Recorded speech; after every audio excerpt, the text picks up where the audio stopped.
अस्सलाम वालेकुम dear students, I hope आप सब लोग खैरियत से होंगे। इस लेक्चर के अंदर हम लोग डिस्कस करेंगे फ़िज़िक्स का मॉडल पेपर, फर्स्ट ईयर के फ़िज़िक्स का मॉडल पेपर को डिस्कस करेंगे। सबसे पहले हम सेक्शन नंबर ए को डिस्कस करेंगे जिसके 17 मार्क्स हैं, ठीक है, जिसके अंदर आपको 25 मिनट जो है वो टाइम अलाउ दिया जाता है, ठीक है। और 17 क्वेश्चंस को डिस्कस करने के बाद हम लोग डिस्कस करेंगे इसके सेक्शन नंबर बी और सी को, और इसको मैंने सॉल्व किया है। मैं आपके साथ अपने आंसर्स भी शेयर कर लूँगी ताकि आप लोग उसको बेहतर तरीके से अंडरस्टैंड कर सकें और आपको आइडिया हो जाए कि किस तरह से आपने एग्ज़ाम के अंदर क्वेश्चंस को सॉल्व करना है। सबसे पहले क्वेश्चन है question number 1, that is which of the following quantities are dimensionally similar. तो इसका करेक्ट ऑप्शन है torque and work, option number A. Second है maximum work is obtained by a process called isothermal, option number B. Number third is projectile motion is two-dimensional motion under constant acceleration due to gravity. Option B. A turtle travel 45 centimeter in 20 minutes. Its average velocity will be. Number fourth की correct option है 135 centimeter per hour. A stationary waves is formed by waves of frequency 512 Hz. The speed of the wave is 56 meter per square meter square meter speed. The distance between two consecutive antinodes is number 5th की correct option है जी 0.06 metre, ठीक है जी। तो इसकी correct option B है। इसको solve करने का डिस्टेंस निकालना है अपने कंसेक्टिव एंटीनोड्स का लैम्डा बाई 2, ठीक है। और lambda is equals to V by F, इसका फार्मूला होगा इज इक्वल्स टू आप कहेंगे 65 बाई 512 हर्ट्स, ठीक है। 65 को आप डिवाइड करेंगे 512 से तो आपका आंसर निकलेगा 0.127, ठीक है। जो प्रॉपर जो आप कह सकते हैं इसका फार्मूला है वो इस तरह से है, लेमडा इज इक्वल्स टू जो वेव लेंथ है हमारी, ठीक है, ये आपका फार्मूला होगा, ठीक है। उसके बाद हमारे पास ऑप्शन है जी 6th one is a wire is stretched to double of its original length is strained is its strain is number 6th is 1, ठीक है जी। स्ट्रेन का आपको पता है जी, ये हमारे पास आ जाता है angle L is equals to आप लिखेंगे 2L माइनस L, ठीक है। इसको आप ब्रैकेट्स में ले आएंगे, ठीक है। L इज इक्वल्स टू 1, ये इस तरह से अब सॉल्व होगा तो इसकी 1 ऑप्शन आएगी। इसके बाद आता है जी number 7, cyclotron frequency of a charge particle moving in a magnetic field depend B is independent of number 7th one is F is equals to, अब इसका क्या ऑप्शन आएगा, F is equals to correct option है velocity of particles, ठीक है। इसमें आप कहेंगे F is equals to Q B by 2πm, ठीक है। The best instrument of accurate measurement of EMF of a cell is number 8 की जो करेक्ट ऑप्शन है वो है potentiometer, option B. What is the base unit of pressure, pressure का base unit क्या है, तो प्रेशर का बेस यूनिट है नंबर सी, ठीक है, ये इसकी करेक्ट ऑप्शन है। Theory of relativity was formulated by Albert Einstein. The radius of two ends of a pipe is in the ratio of 2:3, then the speed of liquid at two ends is in the ratio of, ठीक है, इसकी जो ratio होगी 9:4, ठीक है। तो सबसे पहले अगर हम इसको सॉल्व करें 9:4 को तो वो होगा A1 V1, ठीक है, इज इक्वल्स टू A2 और V2, ठीक है। इसमें आप वैल्यूज़ पुट करेंगे, ठीक है। तो इधर आप कहें तो 3 का स्क्वायर बाय 2 का स्क्वायर इज इक्वल्स टू 9:4। इसके बाद आ जाता है जी हमारे पास लेप्टॉन नंबर ऑफ मोन पार्टिकल इज़, जो लेप्टॉन नंबर है वो है +1, ऑप्शन नंबर बी। फिर आता है जी which of the following moving particle is not detected by magnetic field, that is neutron, option number A. The force that acts on the body but it does not work in is called centripetal force. The reason around a charge in which a test charge can feel an electric force is called electric field. Electric field. Moment of inertia of a spinning body about its axis does not depend on angular velocity of body. Option number A. When fx is equals to 3n and f is equals to fn, then fy is equals to 4n. अब इसको किस तरह से solve करना है आपने, सबसे पहले आपने लिखना है एफ वाई, फिर आपने इज इक्वल्स टू एफ का स्केयर माइनस एफ एक्स का स्केयर, ठीक है जी। इसके बाद आपने इसके अंदर वैल्यू पुट करनी है, 25 होगी माइनस 9 होगा, ठीक है, इज इक्वल्स टू 4n, ठीक है, जब इसके अंदर आपकी ब्रैकेट्स भी हैं, ठीक है।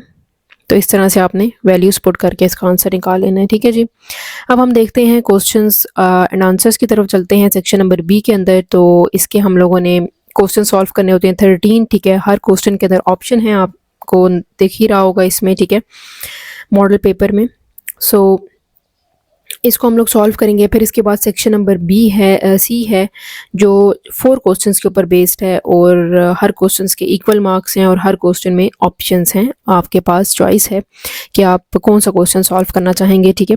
तो मैंने इसको अपने ही सॉल्व किया है, कंटेंट को अपने तरीके से कि इसके अंदर क्या क्या चीज़ें इंपॉर्टेंट हैं, किस तरह से आप इसको सॉल्व करेंगे, वो मैंने अपने पेपर के अंदर मेंशन किया है, कंप्लीट इस पेपर को सॉल्व किया है, ठीक है। वो मैं आपके साथ शेयर कर लेती हूँ उसके आंसर्स, ठीक है। एट द सेम टाइम मैं एक चीज़ यहाँ पर ज़रूर क्लियर करूँगी कि बहुत से स्टूडेंट्स कहते हैं जी आप मुझसे पीडीएफ शेयर कर लें, तो पीडीएफ शेयर करना is not possible on YouTube, ठीक है। तो जो भी इसके अंदर मैंने अपना ड्राफ्ट शेयर किया, आप उसको रोक कर आंसर्स को पढ़ सकते हैं, आप नोट डाउन कर सकते हैं, नोट्स बना सकते हैं, ठीक है। अभी आपके पास स्टिल 2 डेज़ हैं और आपने काफ़ी हद तक अपना सिलेबस जो होगा वो कवर कर लिया होगा। जस्ट अगर मॉडल पेपर पढ़ने हैं तो उसके लिए तो बहुत ईजी है कि आप नोट्स बना लें यहाँ से देख के, ठीक है, और समझ भी लें कि इसमें क्या लिखा हुआ है। सो अच्छा, इस तरह से मैंने इसको सॉल्व किया है। सबसे पहले क्वेश्चन है कि an equation is dimensionally correct, does it mean that equation is necessary correct. अच्छा, मैं बहुत ज़्यादा जो है लेंथी वीडियोस इसलिए नहीं बनाती, ना ही बहुत ज़्यादा एक्सप्लेन कर रही होती, क्योंकि हर चीज़ अगर सामने लिखी हुई है तो आपके लिए काफ़ी आसान होता है कि आप रीड कर लें, समझ लें उसको, ठीक है। जहाँ पर डिफ़िकल्ट चीज़ होती है मैं वो समझा देती हूँ, ठीक है। दूसरा, लेंथी वीडियो होगी तो स्टूडेंट्स का टाइम काफ़ी वेस्ट होता है, स्पेशली जो भी इस वक्त आप लोगों का टाइम चल रहा है is very you can say very important time. तो बहुत ज़्यादा टाइम आप सिर्फ यूट्यूब के ऊपर ना गुजारें, खुद से भी सेल्फ स्टडी कर सकें, इसलिए मैं बहुत लेंथी वीडियोस नहीं बनाती, ताकि आप लोग इसको पढ़ेंगे तो जल्द से जल्द आप इसको समझ लें और अपने वर्डिंग में इसको लिख सकें।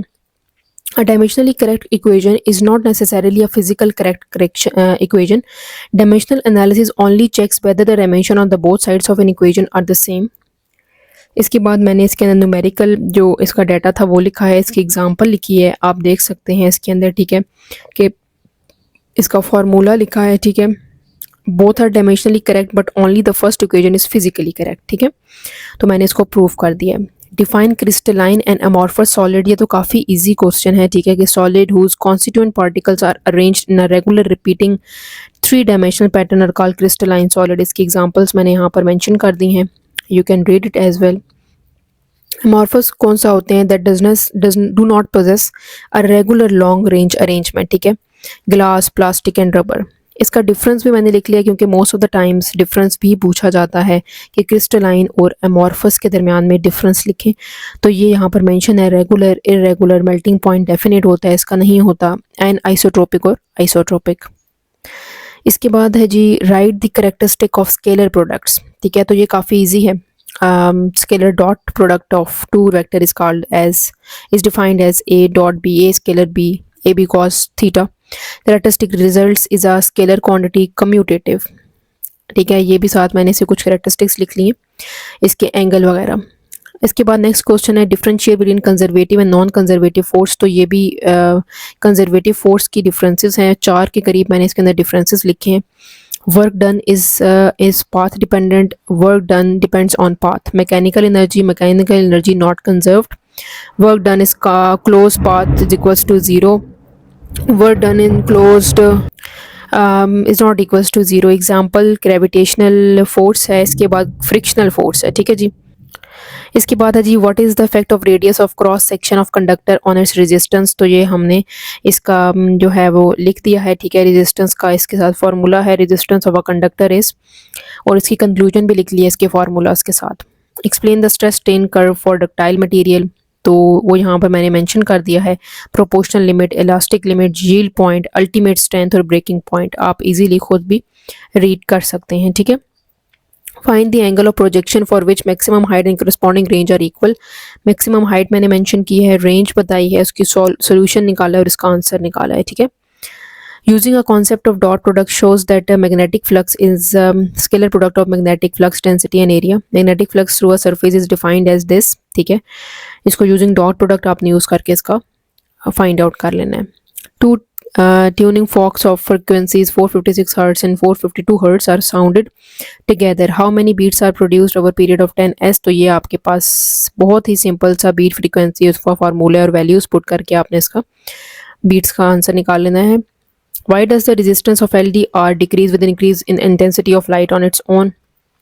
तो ये यहाँ पर मेंशन है कि LDR light dependent resistor work on photoconductivity when light intensity increases, more electrons are released, number of charge carrier increases, conductivity increase, resistance decreases, ठीक है जी।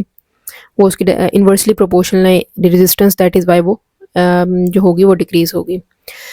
फिर इन्होंने एक न्यूमेरिकल दिया हुआ है वर्क डन का, तो इसका फार्मूला आपको आना चाहिए, इसके अंदर आपने वैल्यूज पुट करनी है और इसका आंसर निकाल लेना है, दैट इज़ क्वाइट इजी, ठीक है। Two sphere of A and B are of same mass but radius of A is greater than radius of B, which of one will require more torque, ठीक है।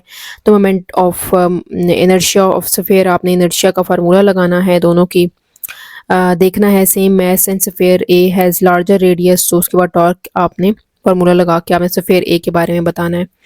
Constructive and destructive interferences की definition मैंने यहाँ पर लिखी है, आप लोग देख सकते हैं। फिर डिस्ट्रक्टिव की भी लिखी है, इसका फार्मूला और कंडीशन भी लिखी है।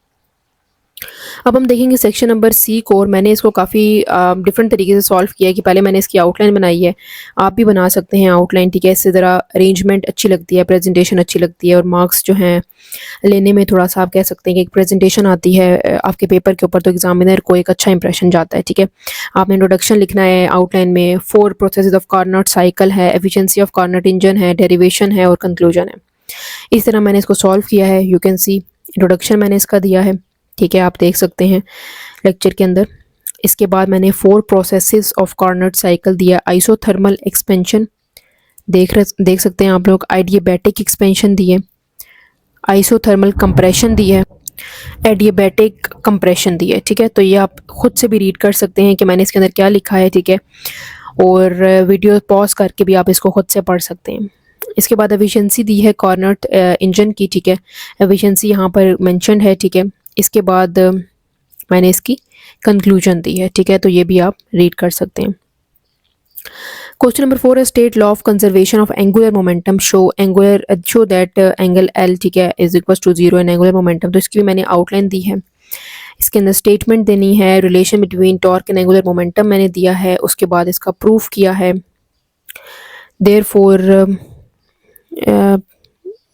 प्रूफ के बाद इसके मल्टीप्लाइंग बोथ साइड्स, उसके बाद इसकी एग्जांपल दी हैं कि इसके अंदर कौन कौन सी एग्जांपल बनेगी, और उसकी कंक्लूजन दी है, ठीक है। आपने भी इसी तरह से सॉल्व करना है, अगर आपको इसके अंदर और भी कोई चीज़ ऐड करनी है आप इसके अंदर ऐड कर सकते हैं, ठीक है। दैट डजंट मीन कि मैंने इस तरह से बताया तो आपने कम्प्लीटली इस तरह से सॉल्व करना है, कुछ ना कुछ आप खुद से भी ऐड कर सकते हैं।